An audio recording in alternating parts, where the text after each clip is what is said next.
Fam, welcome back to my channel. My name is Sharice Christine, and we are continuing in our mini series Behind the Mask. And today on episode 3, we're talking something that is so serious. And today I share my story on overcoming depression. And I felt like, what better time than now? 2020 took a lot of us for a whirlwind, and for some of us that was our hardest year yet. But some of my hardest years was during the time that I was going through depression. And for me, I suffered with severe depression for about 7 years. From the years of 2007 to about 2014, I suffered with severe depression, and ultimately I was suffering in silence because I didn't make it known to people. I honestly, for most of it, I didn't even realize I was depressed for most of it.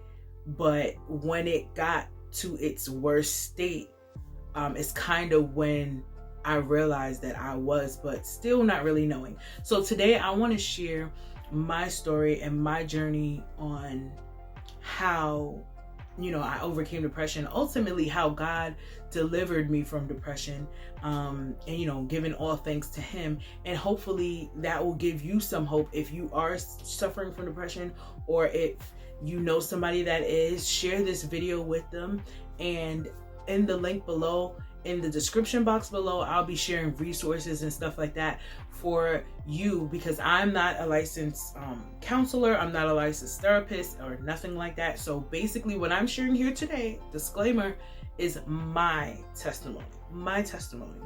There are so many different paths. So in the description below, I'll be sharing resources. And if you have other resources that people can kind of go to help them deal with depression, if they're going through it or they know somebody that is, please share in the comment section below.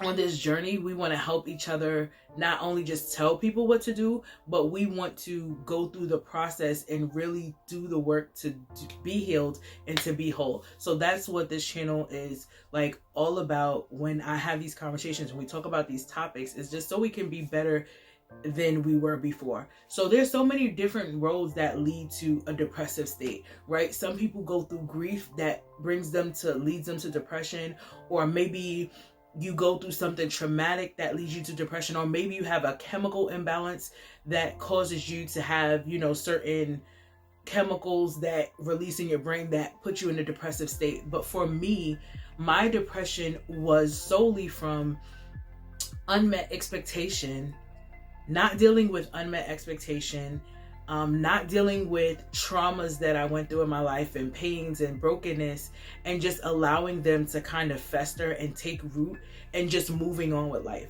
So I feel like a lot of us can relate. We oftentimes just keep on going to the next thing.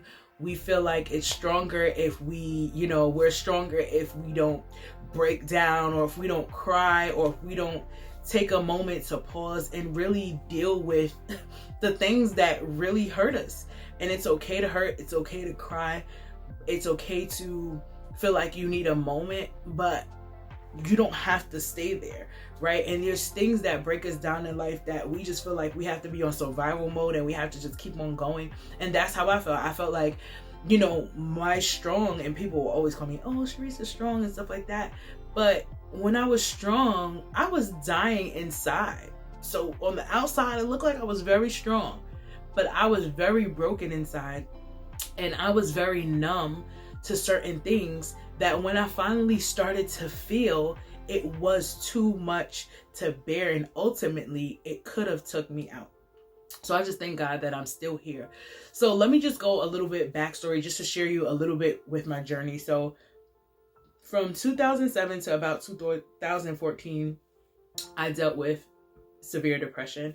And I shared a little bit about this, I want to say like 2 years ago, maybe my 30th birthday, I think, a little bit on my social media. And it was funny to hear the responses from some of my friends, or some people that was around during that time, because they were around me and they didn't even know that I was depressed, because I was still the shoulder to cry on. I was still, encouraging them, helping people push into their purpose. I was still singing songs of joy and all of that, but I was dying inside. And I feel like a lot of us, are there. You might be there, or you've been there before. and we don't have to stay there.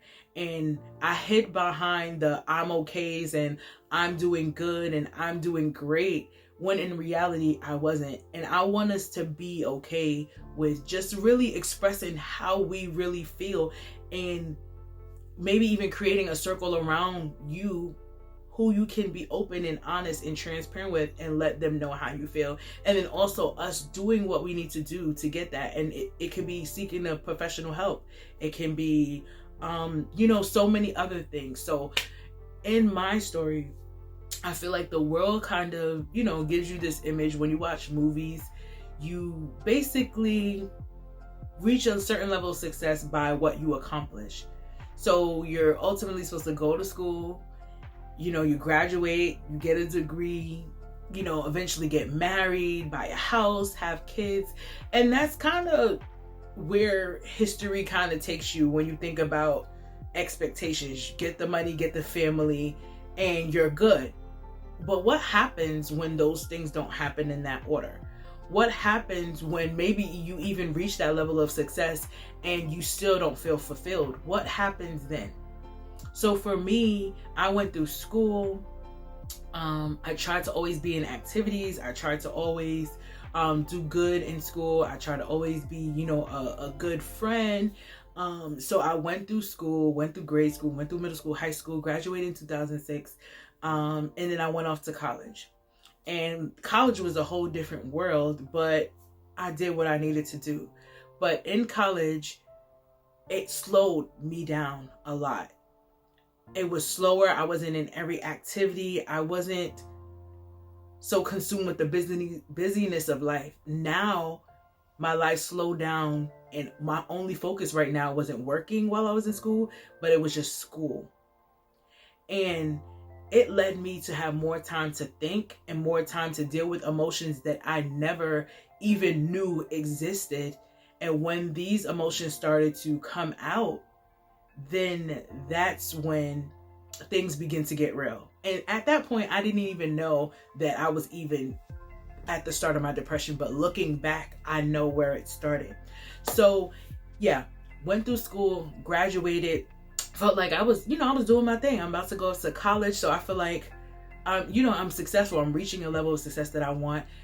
Going to school, was dating somebody, got engaged while I was in college. So, I'm starting checking some boxes off my list. And then, sophomore year, things took a turn. I now couldn't return back to school because of financial reasons, right? And then shortly after that, maybe a year or so after that, my relationship didn't work out. My engagement didn't work out, right? So this idea of I was going to go to college, get a degree, make money, that looking such a far reach right now, when that crumbled. So I had to deal with the hurt of that I didn't deal with. And then now a relationship that I thought, maybe it was going to be forever, that not working out. And then ultimately beginning to get in a negative place with my family, who was like my whole heart, right? Not having that relationship or those to lean on when I was going through that hard time began to shake my world. So it was so many different expectations. I felt like family was supposed to be there for you. That didn't happen. So I had to deal with the brokenness of that, the brokenness of this failed relationship, and the brokenness of this failed dream that looked like it was never going to happen. And instead of really dealing with it, I had a moment of sadness. I said, okay, I'm just going to work, and I don't know where I'm going, but I'm just going to work. I'm going to work and, keep it moving, because I can't sit here and cry. I got to figure out my life. But ultimately, not dealing with that and so many more things that came before that in childhood, and everything that I suppressed begin to spill out when those major changes in my life begin to happen. And now those places where I was numb, I was beginning to feel, and I didn't know how to deal with those emotions. And I didn't know how to express it to people, because I don't think they would be able to properly even help me walk through that, because I was able to observe that they weren't where they really wanted to be. So How can you help me through that? So I just, kind of cling to God. I prayed and all of those things, but I still felt like things weren't getting better. And year after year, it was another hit after another hit, another disappointment, another betrayal, another this, another that, another. And I just started to become in like that victim mode. Like I just felt like, God, why me? Why is this happening to me? I felt like I was good to people. I felt like I did what I was supposed to do. Like, is there something wrong with me? Like, and eventually I became in a place where I was hopeless. And that is a dangerous place to be. Like, God is hope. But I didn't have that mature enough relationship with God to even understand how he really operated. Like, I was singing these songs about I trust him and all of these songs, but I really just didn't even understand that he could really bring me through that and trust him to do it. So I was praying for him to bring me through it, but I didn't allow him to really bring me through it because I was trying to figure it out on my own. I was trying to get through it on my own. And I got to a point, I want to say about 4 to 5 years into that depression, like about year 6, where I was just existing. Like I wasn't living. So for me to say, like, even saying that I was like a believer or something like that, and you hear about these scriptures that say being made alive in Christ, and I didn't feel alive. Like I was dead inside. I was walking around, I was going to work, I was doing what I had to do, I was encouraging people, I was, doing all these things, but behind closed doors, I was dying inside. Like sometimes I wouldn't even watch TV. I would just stare at the wall for hours. I would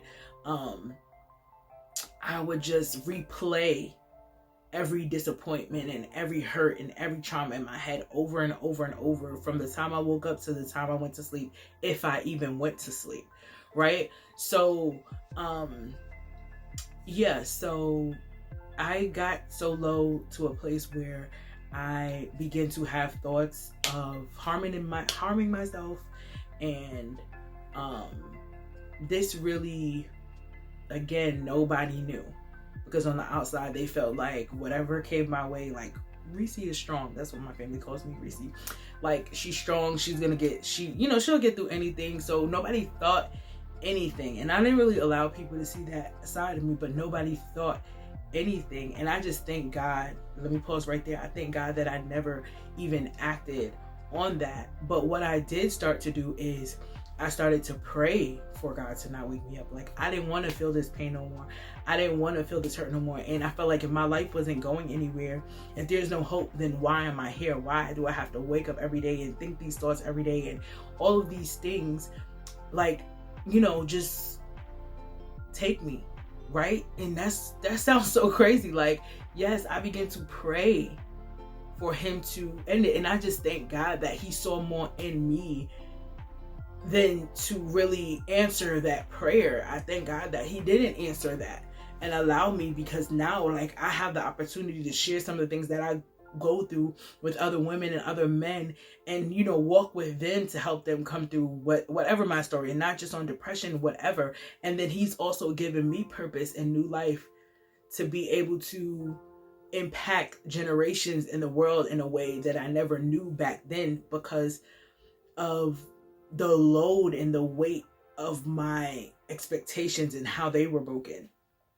So yeah, even being in that space, it was hard for me. And then one day God even gave me a revelation, and it was like very blunt and honest. And it was like, who are you, to feel like nothing could happen? Nothing is going to happen to you, right?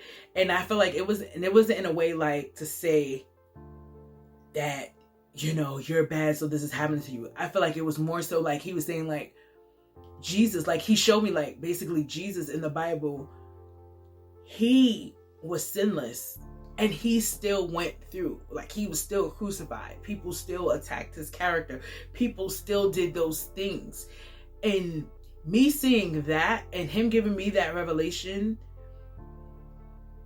it made me like, I was still angry because I'm like, why are you telling me about Jesus? I'm talking about me.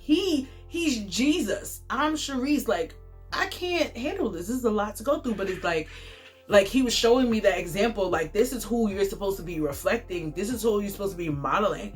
And I'm telling you that he went through these things, and he was sinless, and he went through these things. And you might go through some of those things, but know that you will overcome, right? And I feel like in that moment is kind of where he was trying to tell me, even though I wasn't trying to listen to him, because I'm just like, just take me. And he's just like, no, there's more for you. Like, he was showing me like there was more for you, and that it doesn't end here.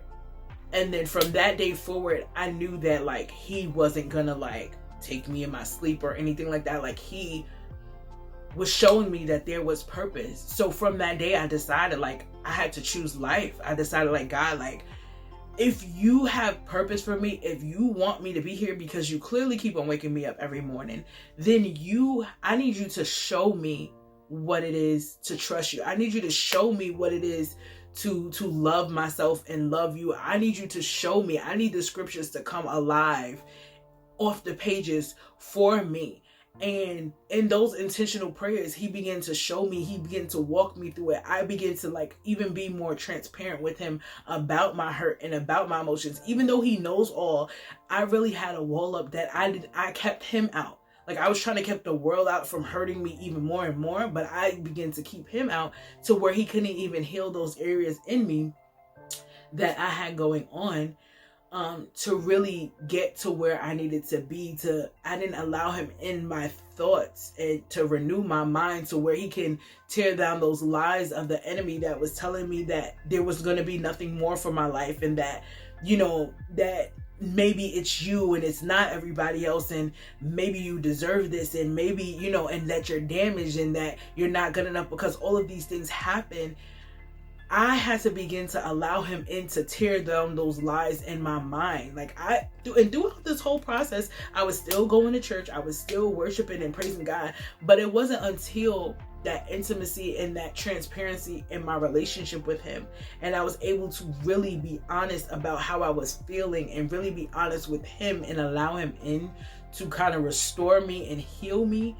That was when I began to see change, and when I began to choose that I wanted to live, and I wanted to live this life, the life that he desired for me, not this life that was going up in shambles. Like, and even when I look back, I feel like, he was just removing, it's hard to see when you're in that state of what he's really doing, but I feel like he was removing the things that I thought that was going to bring me fullness and wholeness and satisfaction.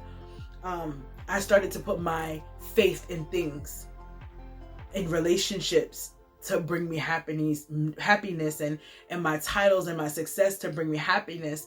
But he was showing me that my joy would come from him, my peace would come from him.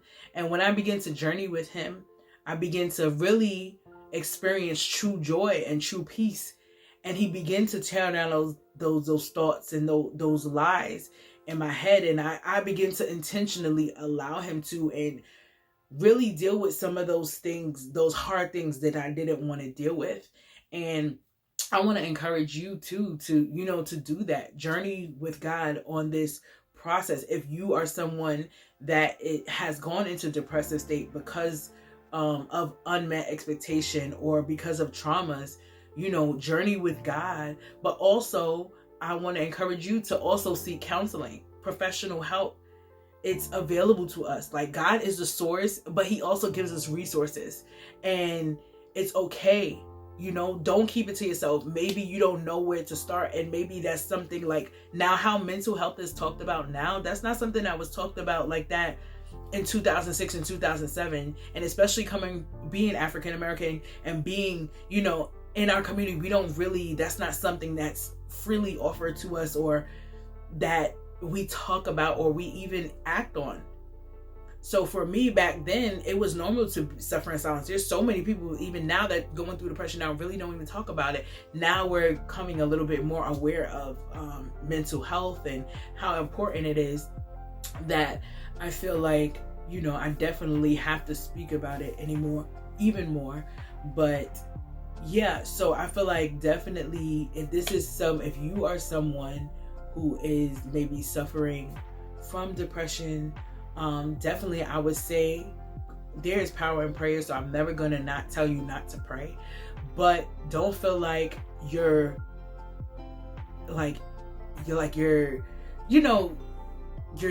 less of a Christian because you're going to counseling. No, Christ in counseling is okay. Like, seek God, but seek help, right? God can help you, right? He can do something in an instant, but he also gives us wisdom. And if there is counseling available for you, go get counseling to unpack. Get with somebody that can help you unpack that trauma and unpack that pain and give you tools to properly be able to get through what you need to get through so you can be in a healthy mental state. And at the same time, as you're going to counseling, continue to journey with God in prayer, because he can renew your mind. He can begin to tear down the lies of the enemy that he has planted, the seeds that the enemy has planted in your mind. And he can do that. So it's like you're getting double the help. So don't feel like there's no hope. It might feel like you're in a crowded room, but you feel alone. I've been there. And you don't have to stay there. Don't stay there. Don't suffer in silence. Seek help. There's hotlines. There's some of the jobs, they provide certain resources, and they'll pay for a certain amount of sessions. So all the sources, all the information and stuff that I have, I'm going to share in the description box below. And if you have any resources, definitely share it in the comment section, and let's really focus mind, body, and soul. Like, every area matters. Like, it's not good to look. We don't want to just look healed or seem healed. We actually want to be healed. We're not here to put on a show, a facade, fake it. No, we want to be healed and we want to be whole. And that's what this Behind the Mask series is all about. Like, let's get from behind the facade and actually be healed, be whole. So I thank you for listening to my test. I hope my testimony helped you to show those that might be going through it now that you can overcome, that there is hope. I am evidence of God's grace. I'm evidence of someone who has been there, been at the lowest, wanted to really not continue on with life anymore. And, you know, God really brought me through, and for a greater purpose. And I can truly say that I'm alive, and that I'm living, and that I'm not just existing or just surviving, but that I'm really walking in the fullness of him, and I experience true joy and a true peace. And that's available for all of us. So I pray that this story really blesses you, and I can't wait to see you on the next episode. Again, if you haven't already, like, comment, subscribe, share this video with somebody.